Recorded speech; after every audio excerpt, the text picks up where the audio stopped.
कहा जाता है कि एक क्रूर और अत्याचारी व्यक्ति जंगल में भूख प्यास से व्याकुल होकर इधर उधर भटक रहा था। उसे आंवले का वृक्ष दिखाई पड़ा। उसने आंवले के वृक्ष से आंवले तोड़कर खा लिए।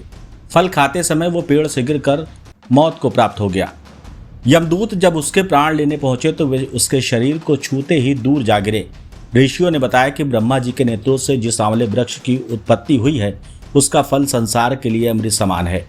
उसने आंवले का सेवन किया था, जिसके फलस्वरूप वो पाप मुक्त होकर बैकुंठ लोक का अधिकारी बन गया।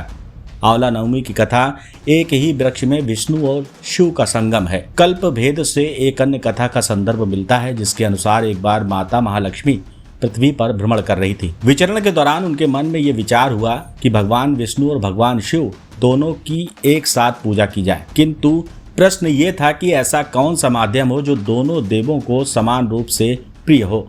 माता ने चिंतन किया। विष्णु तुलसी से प्रसन्न होते हैं और शिव बेलपत्र से। इन दोनों पवित्र वनस्पतियों के गुण यदि किसी एक वृक्ष में समाहित हों तो वो दोनों देवों की संयुक्त आराधना का साक्षी बन सकता है। तभी उनकी दृष्टि आंवले के वृक्ष पर पड़ी। उन्होंने अनुभव किया कि इस वृक्ष में तुलसी की पवित्रता, बेलपत्र की पावनता दोनों विद्यमान हैं। इस भावना के साथ माँ लक्ष्मी ने आंवले के वृक्ष को विष्णु और शिव का प्रतीक मानकर उसकी पूजा की। उनकी सच्ची भक्ति से खुश होकर भगवान विष्णु और भगवान शिव स्वयं प्रकट हो गए और देवी को वरदान दिया।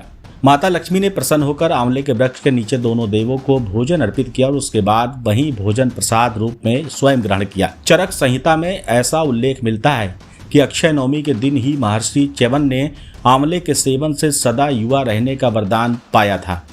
एक अन्य मान्यता के अनुसार सतयुग का प्रारंभ कार्तिक शुक्ल पक्ष की नवमी से हुआ था। ऐसा भी कहा जाता है कि इसी दिन आदि गुरु शंकराचार्य को एक निर्धन स्त्री ने भिक्षा में सूखा आंवला दिया था। उस निर्धन स्त्री की गरीबी से द्रवित होकर शंकराचार्य ने मां लक्ष्मी की मंत्रों द्वारा स्तुति की, जो कनक धारा स्रोत के रूप में जानी जाती है। उस निर्धन स्त्री के भाग में धन न होते हुए भी शंकराचार्य की विनती पर मां लक्ष्मी ने उसके घर स्वर्ण आंवलों की वर्षा करके उसकी दरिद्रता दूर कर दी। कनक धारा स्तोत्र का पाठ सायंकाल देसी घी का दीपक जलाकर करने से व्यक्ति को व्यापार आदि में अपार सफलता मिलती है।